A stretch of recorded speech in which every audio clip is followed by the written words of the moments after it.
പോളണ്ടിനെ പറ്റി ഒരക്ഷരം മിണ്ടിപ്പോകരുത്. ഏതക്ഷരം? ഏതോ ഒരക്ഷരം.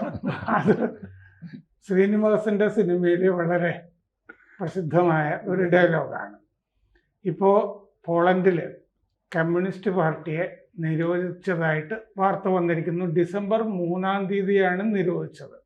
പക്ഷെ അതൊന്നും ഇവിടെ മാധ്യമങ്ങൾക്ക് വാർത്തയല്ല. അപ്പോൾ നിരോധിച്ചിരിക്കുന്നത് അവിടുത്തെ കോൺസ്റ്റിറ്റ്യൂഷണൽ ട്രൈബ്യൂണൽ, ഭരണഘടനാ ട്രൈബ്യൂണൽ ആണ് നിരോധിച്ചിരിക്കുന്നത്. കമ്മ്യൂണിസ്റ്റ് പാർട്ടി ഓഫ് പോളണ്ടിനെ നിരോധിച്ചിരിക്കുന്നു. കാരണം 1997 പോളണ്ടിൻ്റെ ഭരണഘടനയെ ലംഘിക്കുന്ന പ്രവർത്തനമാണ് അവിടെ കമ്മ്യൂണിസ്റ്റ് പാർട്ടി നടത്തിക്കൊണ്ടിരിക്കുന്നത് എന്നാണ് വിധിയിൽ പറയുന്നത്. അതായത് അതിന് കാരണം കമ്മ്യൂണിസ്റ്റ് പാർട്ടി ക്രിമിനലുകളെ ഗ്ലോറിഫൈ ചെയ്യുന്നു, ക്രിമിനലുകളെ മഹത്വവൽക്കരിക്കുന്നു. എന്ന് പറഞ്ഞാൽ ക്രിമിനലുകളാണ് പാർട്ടിയിലുള്ളത് എന്നാണ് വിധിയിൽ പറയുന്നത്. ലക്ഷക്കണക്കിന് ആളുകളെ ഉന്മൂലനം ചെയ്തിട്ടുള്ള പൈതൃകമാണ് ഈ പാർട്ടി പേറുന്നത് എന്ന് ജഡ്ജി ക്രിസ്റ്റീന പാവ്ലോവിച്ച് വിധിയിൽ പറയുന്നു. 5 കൊല്ലം മുമ്പേ ഈ കമ്മ്യൂണിസ്റ്റ് പാർട്ടി നിരോധിക്കണം എന്നുള്ള അപേക്ഷ ട്രിബ്യൂണലിൻ്റെ മുമ്പിൽ നീതിന്യായ മന്ത്രി, അദ്ദേഹം തന്നെയാണ് പ്രോസിക്യൂട്ടറും, സിബിഗ്ന്യൂ സയോബോറോ അവതരിപ്പിച്ചിരുന്നു നിരോധിക്കണം എന്നുള്ള അപേക്ഷ. അപ്പോൾ ഇപ്പോഴത്തെ പാർട്ടി സത്യത്തിൽ കമ്മ്യൂണിസ്റ്റ് പാർട്ടി 1989 വരെ ഭരിക്കുകയും സോളിഡാരിറ്റി അതിനെതിരെ വലയസയൊക്കെ വന്നല്ലോ. അതല്ല, അതിൻ്റെ ഒരു അവശിഷ്ട പാർട്ടിയായിട്ട് കരുതാവുന്ന പാർട്ടിയാണ് ഇപ്പോൾ അവിടെ ഉള്ളത്. കാരണം സോവിയറ്റ് യൂണിയനും ഒക്കെ പോയല്ലോ. അപ്പോൾ ദേശീയ രജിസ്റ്ററിൽ നിന്ന് ഇനി അതായത് പാർട്ടികളുടെ ദേശീയ രജിസ്റ്ററിൽ നിന്ന് കമ്മ്യൂണിസ്റ്റ് പാർട്ടിയുടെ പേര് നീക്കും. ഈ വിധിയിൽ വത്തിക്കാൻ്റെ പ്രസ്താവനകളൊക്കെ ഉദ്ധരിച്ചിട്ടുണ്ട്. കമ്മ്യൂണിസം ഈ ലോകത്തിന് വിനാശകരമാണ് എന്നുള്ള ഇടയലേഖനങ്ങളിൽ നിന്നുള്ള ഭാഗങ്ങളൊക്കെ ഉണ്ട്. ഭരണഘടനയുടെ 13-ാം വകുപ്പിന് വിരുദ്ധമായ സംഭവങ്ങളാണ്. അതായത് ഈ ടോട്ടാലിറ്റേറിയൻ ഏകാധിപത്യപരമാണ് നാസിസം, ഫാഷിസം, കമ്മ്യൂണിസം എന്നൊക്കെ ഈ വിധിയിൽ പറയുന്നുണ്ട്. അപ്പോൾ ഈ വിധിയെ എങ്ങനെയാണ് നീലകണ്ഠൻ കാണുന്നത്? ഞാൻ ഒരു പാർട്ടിയെ നിരോധിക്കുന്നതിന് അനുകൂലിക്കുന്ന ആളല്ല. ഇപ്പോൾ RSSന് അതുപോലെ നിരോധിക്കണം, അല്ലെങ്കിൽ അത് ജമാഅത്തെ ഇസ്ലാമി നിരോധിക്കണം എന്നൊക്കെ പറഞ്ഞ് ഇവിടെ ആളുകൾ വരുന്നുണ്ടല്ലോ. നിരോധിക്കുന്നത് കൊണ്ട് ആ പാർട്ടികൾക്ക് ഗുണമുണ്ടാവുമെന്ന് ഞാൻ വിചാരിക്കുന്നത്. യഥാർത്ഥത്തിൽ ജനാധിപത്യപരമായി അവർ പ്രവർത്തിക്കാൻ അനുവദിക്കണം. ഇപ്പോൾ നമുക്ക് ഇഷ്ടമല്ലാത്തൊരു പാർട്ടിയാണെങ്കിൽ പോലും എന്നാണ് എൻ്റെ ഒരു നിലപാട്. കാരണം അതാണ് ഇപ്പോൾ ലേബലേസയുടെ നേതൃത്വത്തിൽ 80കളുടെ തുടക്കത്തിൽ പോളണ്ടിൽ ഉണ്ടാകുന്ന സംഗതിയാണ് ഒരുപക്ഷെ ലോകത്തിലെ സോഷ്യലിസ്റ്റ് ഭരണകൂടങ്ങൾ, പ്രത്യേകിച്ചും കിഴക്കൻ യൂറോപ്പിലെ ഭരണകൂടങ്ങൾ ഒന്നൊന്നായി കൊഴിയുന്നു നമ്മൾ കണ്ടത്. അവസാനം ജർമ്മൻ മതിൽ വീഴുന്നു, സോവിയറ്റ് യൂണിയൻ ഇല്ലാതാവുന്നു, രാജ്യങ്ങളൊക്കെ വിട്ടുപോകുന്നു. അത് ഒരർത്ഥത്തിൽ അതിൽ ഒരു സന്തോഷമുണ്ടെങ്കിലും വേറൊരർത്ഥത്തിൽ അതിലൊരു സങ്കടമുണ്ട്. കാരണം അതിന് ശേഷമുള്ള ലോകക്രമത്തിലുണ്ടായ വ്യത്യാസമൊക്കെ അത് നമ്മളിപ്പോൾ വേറൊരു വിഷയമായതുകൊണ്ട് അതിലേക്ക് പോകുന്നില്ല. ലോകക്രമത്തിൽ ഒരു അമേരിക്കൻ ഏകാധിപത്യം പോലെയുള്ളത് വരുന്നു, യൂണിപോളാർ വേൾഡ് വരുന്നു, അതിൻ്റെ പ്രശ്നങ്ങളൊക്കെ ഉണ്ട്. ലോകത്തിന് 3-ാം ലോകത്ത് പ്രത്യേകിച്ചും ഉണ്ടെന്ന് വിചാരിക്കുന്ന ഒരാളാണ് ഞാൻ. ഒരു ഇതായിട്ട് ഒരു ബാലൻസ് ഉണ്ടായിരുന്നു, സോവിയറ്റ് യൂണിയൻ ഉണ്ടായിരുന്നു. പക്ഷെ ആ ബാലൻസ് ശരിയാണോ എന്ന് നമുക്കറിയില്ല. പക്ഷേ ഈ കോൾഡ് വാർ നിൽക്കുന്ന കാലത്ത് തന്നെയാണ് യൂറോപ്പിലെ മറ്റ് പശ്ചിമ യൂറോപ്പിലെ കമ്മ്യൂണിസ്റ്റ് പാർട്ടികളെല്ലാം തന്നെ നാഷണൽ സോഷ്യൽ ഡെമോക്രാറ്റിക് പാർട്ടികളായി. അവരെല്ലാം മാറി. അന്ന് ഞാൻ ശക്തമായി CPMൽ പ്രവർത്തിക്കുന്ന കാലം, ഒരുപക്ഷെ രാമചന്ദ്രനും കമ്മ്യൂണിസ്റ്റ് പാർട്ടിയിൽ പ്രവർത്തിക്കുന്ന ഒരു കാലം. അന്ന് ആദ്യം നമ്മൾ പറഞ്ഞത് ഇവർ സോഷ്യൽ ഡെമോക്രാറ്റുകളായി, ഇവരിനി പാർട്ടിക്കാരല്ല, ഇവരിനി കമ്മ്യൂണിസ്റ്റ് പാർട്ടികളല്ല എന്ന് വല്ലാതെ വിലപിക്കുകയും അവർക്കെതിരെ വിളിച്ചു പറയുകയും. ഇവിടെ EMS ഒക്കെ എത്രയോ ലേഖനം എഴുതിയിട്ടുണ്ട് യൂറോ കമ്മ്യൂണിസത്തിനെതിരായിട്ടുള്ള ലേഖനങ്ങളുണ്ട്. ബട്ട് സോവിയറ്റ് യൂണിയനിൽ ഈ ലേബലേസയുടെ തുടങ്ങുമ്പോൾ പ്രത്യേകിച്ചും അവർക്ക് പിന്തുണ, സോളിഡാരിറ്റിക്ക് പിന്തുണ വത്തിക്കാനാണ് കൊടുത്തത് എന്നതോടുകൂടി കേരളത്തിൻ്റെ ഒരു പശ്ചാത്തലത്തിലും കൂടി നമുക്ക് ഇവിടുത്തെ വിമോചന സമരത്തിൻ്റെയൊക്കെ ഒരു ലൈനിലാണ് ആ കാര്യങ്ങളെ നമ്മളിവിടെ കണ്ടത്. കാരണം നമുക്കതിന് ഈ നിരന്തൻ ഈ സോവിയറ്റ് യൂണിയനിൽ ലെനിൻ ഏകാധിപതിയായിട്ടൊക്കെ ഭരിക്കുന്ന കാലത്തും പോളണ്ടിനെ ആക്രമിക്കുകയും പോളണ്ടിൽ കൂട്ടക്കൊലയും ഒക്കെ ചെയ്തിട്ടുണ്ട്. അല്ല, പോളണ്ടിൽ എല്ലാവരും കൂട്ടക്കൊല ചെയ്തിട്ടുണ്ട്. പോളണ്ട് ഒരു ഗതികെട്ട രാജ്യമാണ്. കാരണം ആദ്യം സോവിയറ്റ് യൂണിയൻ, അത് കഴിഞ്ഞ് ഹിറ്റ്ലർ, അത് കഴിഞ്ഞ് വീണ്ടും സോവിയറ്റ് സംഗതികൾ അതൊക്കെ ഉണ്ടായിട്ടുണ്ട്. ഇപ്പം നമ്മൾ പ്രാഗ് വസന്തം എന്നൊക്കെ പറയുന്ന പോലെയുള്ള സംഗതികളൊക്കെ ഉണ്ടായിട്ടുണ്ട്, കൂട്ടക്കൊല ഉണ്ടായിട്ടുണ്ട്. പോളിഷ് ജനതയെ സംബന്ധിച്ചിടത്തോളം അവരുടെ എന്താ ഇഷ്ടം എന്നുള്ളത് ഇതുവരെ ആരും ചോദിച്ചു എന്ന് എനിക്കറിയില്ല. പുറത്തുള്ളവരാണ് ഹിറ്റ്ലറും ലെനിനും സ്റ്റാലിനും ഒക്കെയാണ് പോളണ്ടുകാരുടെ താല്പര്യങ്ങൾ തീരുമാനിച്ചിട്ടുള്ളത്. ഇപ്പോൾ ഉള്ള യഥാർത്ഥ ജനാധിപത്യമാണെങ്കിൽ ഈ പറഞ്ഞ രാമേന്ദ്രൻ പറഞ്ഞ ഡാറ്റ അനുസരിച്ച് അവരേതെങ്കിലും അർത്ഥത്തിൽ പണ്ട് ചെയ്ത കുറ്റത്തിനല്ല ഒരു പാർട്ടിയെ നിരോധിക്കേണ്ടത്. ആ പാർട്ടി തന്നെ പോയല്ലോ. അപ്പോൾ അതിന് പോളണ്ടിൽ ഭരിച്ചിരുന്ന കമ്മ്യൂണിസ്റ്റ് പാർട്ടി ഇന്ന് ലോകത്തില്ല. അതായത് ഈ വിധിയിൽ നിന്ന് നമ്മൾ നോക്കുന്നത് പ്രത്യേകിച്ച് ഈ വത്തിക്കാന്റെ ഉദ്ധരണികളൊക്കെ ഉള്ളത് കൊണ്ട് അവർ നാസിസവും ഫാഷിസവും പോലെ ഒരു ആഗോള വിപത്താണ് കമ്മ്യൂണിസം എന്ന് കാണുന്നു. അല്ല, അങ്ങനെ കാണുന്നവരുണ്ട്. അതിപ്പോ തിരിച്ചു അതുണ്ട്. ഞാൻ ആ ഫിലോസോഫിക്കലായിട്ട് അവരുടെ നിലപാടിന് അവരുടെ ഭൗതിക സാഹചര്യങ്ങളുമായിട്ട് എന്തെങ്കിലും ബന്ധം കാണും. അവിടുത്തെ റിയാലിറ്റി, ഗ്രൗണ്ട് റിയാലിറ്റി എന്താണെന്ന് എനിക്ക് മനസ്സിലായിട്ടില്ല. ഈ പറഞ്ഞതുപോലെ ഏതെങ്കിലും ഒരു പാർട്ടിയെ നിരോധിക്കാൻ നമ്മൾ ഒരു റീസൺ കണ്ടെത്തുന്ന രീതിയൊക്കെ ഉണ്ട്. ആകെ നമുക്ക് പറയാവുന്നത് അടുത്ത കാലത്ത് പോളണ്ടിൽ മോദി പോയിരുന്നു എന്നുള്ളതാണ്. അല്ല, അതൊന്നും നല്ല കഥയല്ല. മോദി പോയ പോളണ്ടും അല്ല ബന്ധമില്ല. അല്ല, ഞാനത് കാണുന്നത് പോളണ്ടിൽ കമ്മ്യൂണിസ്റ്റ് പാർട്ടി നിരോധിക്കുമ്പോൾ അതിൻ്റെ ഒരു നെഗറ്റീവ് വശമുണ്ട്, പോസിറ്റീവ് വശമുണ്ട്. ആ കമ്മ്യൂണിസ്റ്റ് പാർട്ടിക്ക് വേണമെങ്കിൽ ഒരു യൂറോ കമ്മ്യൂണിസ്റ്റ് പാർട്ടി പോലെ ആവാലോ, ഡെമോക്രസിയിൽ വിശ്വസിക്കുന്ന. ഇപ്പം നമ്മളിപ്പോൾ ഇന്ത്യയിലെ കമ്മ്യൂണിസ്റ്റ് പാർട്ടികളുടെ ചരിത്രം എടുത്താലും അങ്ങനെയാണല്ലോ നമ്മളിതിനെ കാണുന്നത്. 1948 അല്ലെങ്കിൽ മറ്റേ കൽക്കട്ട തീസീസിലെ സാധനം വെച്ച് ഇപ്പോൾ കമ്മ്യൂണിസ്റ്റ് പാർട്ടി വിലയിരുത്താൻ പറ്റും? അങ്ങനെയൊന്നുമില്ലല്ലോ. അതിനുശേഷം അവർ തെരഞ്ഞെടുപ്പിൽ മത്സരിക്കുന്നു, അവരെ കമ്മ്യൂണിസ്റ്റ് പാർട്ടികൾ മാറുന്നു. ഇപ്പോൾ കേരളത്തെ സംബന്ധിച്ചിടത്തോളം ഇപ്പോൾ കമ്മ്യൂണിസ്റ്റ് പാർട്ടി തന്നെ ഇല്ല, പേരിലല്ലേ അത് കമ്മ്യൂണിസ്റ്റ് പാർട്ടിയുള്ളൂ. ബാക്കിയെല്ലാം നയപരമായി അവരൊക്കെ വളരെ റൈറ്റിസ്റ്റായ ഒരു നയമാണ്. ഇപ്പോഴും അവരൊരു പക്ഷേ പഴയ ലെഫ്റ്റ് ഞാൻ ആ അർത്ഥത്തിലാണ് പറയുന്നത്. പഴയ ലെഫ്റ്റിസ്റ്റ് എന്ന അർത്ഥത്തിൽ പോളണ്ടിൽ ഇപ്പോഴും കമ്മ്യൂണിസ്റ്റ് പാർട്ടി പ്രവർത്തിക്കുന്നുണ്ട്. ഇപ്പോൾ റഷ്യയിൽ കമ്മ്യൂണിസ്റ്റ് പാർട്ടിയുടെ ചെറിയൊരു ഫ്രാക്ഷൻ ഉണ്ട്.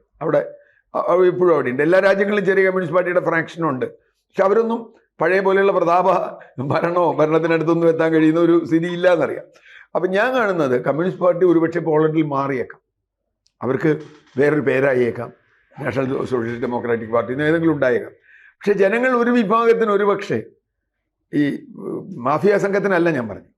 അവിടെ ഭരിച്ചിരുന്നത് കമ്മ്യൂണിസ്റ്റ് പാർട്ടിയാണോ എന്ന് ചോദിച്ചാൽ എനിക്ക് പറയാൻ പറ്റില്ല. കാരണം അത് മാഫിയായിരുന്നു എന്നുള്ളതാണ് ഞാൻ വിചാരിക്കുന്നത്. അത് എല്ലാ രാജ്യങ്ങളിലും അങ്ങനെ ആകാനേ സാധ്യതയുള്ളൂ. നമ്മുടെ ഒരു അനുഭവം അങ്ങനെയാണല്ലോ. അപ്പോൾ ആ അർത്ഥത്തിലായിരിക്കും. പക്ഷേ കമ്മ്യൂണിസ്റ്റ് പാർട്ടിയിൽ വിശ്വസിച്ചിരുന്ന ജനങ്ങളുണ്ടാവും. അപ്പോഴും ഇതിൽ മാറ്റം വരുമെന്ന്. ഇപ്പോൾ ഏറ്റവും വലിയ മുതലാളിത്ത രാജ്യങ്ങളിൽ പോലും കമ്മ്യൂണിസ്റ്റ് പാർട്ടികൾ ഉണ്ടല്ലോ. അമേരിക്കയിൽ കമ്മ്യൂണിസ്റ്റ് പാർട്ടി ഉണ്ട്, ജർമ്മനിയിൽ ഇപ്പോഴും ഉണ്ട് കമ്മ്യൂണിസ്റ്റ് പാർട്ടി, ഇറ്റലിയിലുണ്ട് പാർട്ടി കമ്മ്യൂണിസ്റ്റ് ഇറ്റാലിയൻ, ഫ്രഞ്ചിലുണ്ട്. ഞാൻ അവിടെ പോയിട്ടുണ്ട്. അപ്പം ഞാൻ പറഞ്ഞേ, കമ്മ്യൂണിസ്റ്റ് പാർട്ടി എന്ന അർത്ഥത്തിൽ അവരെങ്ങനെ ലോകത്തെ ക്രമത്തെ കാണുന്നു. പ്രോലിറ്റേറിയൻ ഡിക്റ്റേറ്റർഷിപ്പ് തുടങ്ങിയ അല്ലെങ്കിൽ തൊഴിലാളി വർഗ സർവാധികാരം എന്നൊക്കെയുള്ളത് പറയുകയാണെങ്കിൽ തീർച്ചയായും ഈ പറഞ്ഞത് ശരിയാണ്. ഫാസിസവും നാസിസവും പോലെ തന്നെയാണ് പ്രോലിറ്റേറിയൻ ഡിക്റ്റേറ്റർഷിപ്പ് എന്ന് ഇന്ന് നമുക്ക് മനസ്സിലായിട്ടുണ്ട്. പ്രോലിറ്റേറിയൻ ഡിക്റ്റേറ്റർഷിപ്പ് വന്ന സ്ഥലത്തൊന്നും പ്രോലിറ്റേറിയൻ്റെ ഒന്നും ആയിരുന്നില്ല ഡിക്റ്റേറ്റർഷിപ്പ്, മാഫിയ ഡിക്റ്റേറ്റർഷിപ്പ്. മാഷ ഈ നാസിസം ഫാഷിസം പോലെയൊക്കെ കമ്മ്യൂണിസത്തിനെ അവർ കാണുന്നു, അതുകൊണ്ട് ട്രൈബ്യൂണൽ നിരോധിച്ചു എന്ന് വാർത്തയിൽ തോന്നുന്നുണ്ട്. ഇപ്പോൾ നീലകണ്ഠൻ പറഞ്ഞിടത്ത് നിന്ന് തന്നെ ഇത് തുടങ്ങിയാൽ ഈ സോഷ്യൽ ഫാഷിസം എന്ന് പറഞ്ഞൊരു സംഗതി ഈ കമ്മ്യൂണിസ്റ്റുകൾ പൊതുവെ കാട്ടിക്കൂട്ടുന്ന ഈ ഏകാധിപത്യ പ്രവണതകളുണ്ടല്ലോ, അതും ഒരു ഫാഷിസ്റ്റ് രീതിയാണല്ലോ. അപ്പോൾ അതുകൊണ്ട് പോളണ്ടിൽ ഇത് നിരോധിച്ചതിന് ഒരു സാധൂകരണമില്ലേ? രണ്ട് കാര്യങ്ങളാണ്. ഒന്നിപ്പോൾ CR പറഞ്ഞ പോലെ ഏറ്റവും പ്രധാനപ്പെട്ട കാര്യം ഈ കമ്മ്യൂണിസ്റ്റ് പാർട്ടികൾ മാറുന്നുണ്ട്. ഇപ്പോൾ 48 കൽക്കത്ത തീസിസിനെ തുടർന്നാണ് ഇന്ത്യയിൽ ആദ്യം നിരോധനം ഉണ്ടായത്. പിന്നെ ചൈനീസ് യുദ്ധകാലത്താണ് ഉണ്ടായത് 62.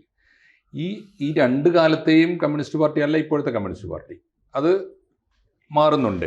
അതേസമയത്ത് ഇതിനോട് ചേർത്ത് ആലോചിക്കേണ്ടത്, പ്രത്യേകിച്ച് ഇപ്പോൾ പോളണ്ടിലെ കമ്മ്യൂണിസ്റ്റ് പാർട്ടിയെ നിരോധിച്ചതിൽ, കമ്മ്യൂണിസ്റ്റ് ഭരണത്തെ തകർത്തതിൽ ഇപ്പോഴും മാർപ്പാപ്പയാണ് കോട്ട് ചെയ്യുന്നത്. അത് എനിക്ക് തോന്നുന്നത് കമ്മ്യൂണിസ്റ്റ് പാർട്ടിയെ നിരോധിക്കാനുള്ള ഓതന്റിക് ആയിട്ടുള്ള ഒരു സോഴ്സ് ഒന്നുമല്ല, ഒരു അതോറിറ്റി ഒന്നുമല്ല. മാർപ്പാപ്പ തീരുമാനിക്കുന്നു നാസിസമാണ്, ഫാസിസമാണ്, മാർക്സിസമാണ്. അത് ഈ പറഞ്ഞ ഫാസിസ്റ്റ് മാർക്സിസ്റ്റ് ഈക്വാലിറ്റി ഒരുമയെ പറയുന്നതന്നെ. പക്ഷേ ഈ പ്രശ്നം എവിടെയെന്ന് വെച്ചാൽ എനിക്ക് തോന്നുന്ന ഒരേ ഒരു കൺസേൺ, ഈ കമ്മ്യൂണിസ്റ്റ് പാർട്ടികൾ മാറുന്നുണ്ട് എന്ന യാഥാർത്ഥ്യത്തെ ലോകം അംഗീകരിക്കണം. അത് പോളണ്ടിൽ എന്തുമാത്രം മാറി നമുക്ക് അറിഞ്ഞുകൂടാ. കേരളത്തിൽ മാറിയിട്ടുണ്ട്, ഇന്ത്യയിൽ മാറിയിട്ടുണ്ട് വലിയ തോതിൽ. ഇപ്പോൾ ഇവിടെ തന്നെ കണ്ടില്ലേ, ഇപ്പോൾ ഈ ഗ്രീൻ ബ്ലൂ റെഡ് ആണ്. സൈദ്ധാന്തികമായി മാറുന്നുണ്ട്, ആശയപരമായി തന്നെ മാറുന്നുണ്ട്. പക്ഷെ CPM-നെ പോലുള്ള ഉത്തരവാദിത്തപ്പെട്ട പാർട്ടികളെ നടപ്പാക്കുന്നുണ്ടോ എന്ന് എനിക്കറിയില്ല. ബ്ലൂവും ഗ്രീനും ചേർന്നുകൊണ്ടല്ലാതെ റെഡിന് നിലനിൽപ്പില്ല എന്ന് കമ്മ്യൂണിസ്റ്റ് സൈദ്ധാന്തികന്മാർ പുതിയ ലോകം ഒട്ടാകെ പറയുന്നുണ്ട്. ഇപ്പൊ പ്രത്യേകിച്ച് ഈ കാലാവസ്ഥാ സമ്മേളനങ്ങളിലൊക്കെ ആഗോളതലത്തിൽ തന്നെ അത് വലിയ വിഷയമായിട്ട് വരുന്നുണ്ട്. അതല്ലാതെ മറ്റേ മുതലാളിത്തത്തോടും ചേർന്ന് നിൽക്കുന്നുണ്ടല്ലോ കമ്മ്യൂണിസം ഇപ്പോ. അതെ ഞാൻ പറയുന്ന ആ ആശയത്തെയാണ് നമ്മൾ മാറ്റി കാണേണ്ടത്. കമ്മ്യൂണിസ്റ്റ് പാർട്ടികൾ മാറുന്നിടത്ത് ആ മാറ്റം എന്തുമാത്രം പോസിറ്റീവാണ്. രണ്ട്, പുതിയ ലോകവും മാറുന്നുണ്ട് സാർ, അതൊരു പ്രധാനപ്പെട്ട കാര്യമാണ്. ഇപ്പൊ ഒരു കാലത്ത് ഉന്മൂലന സിദ്ധാന്തം അല്ലെങ്കിൽ ബൂർഷ്വാസിയെ അങ്ങനെയാണല്ലോ ലോങ് മാർച്ച് എന്ന് പറഞ്ഞാൽ കണ്ട വഴിയിലുള്ള അവൻ ബൂർഷ്വാസിയാണെന്ന് വെടിവെച്ച് കൊന്ന് നിരത്തി അങ്ങോട്ട് പോയിരുന്നല്ലോ. അവിടെ നിന്ന് ലോകവും മാറിയിട്ടുണ്ട്.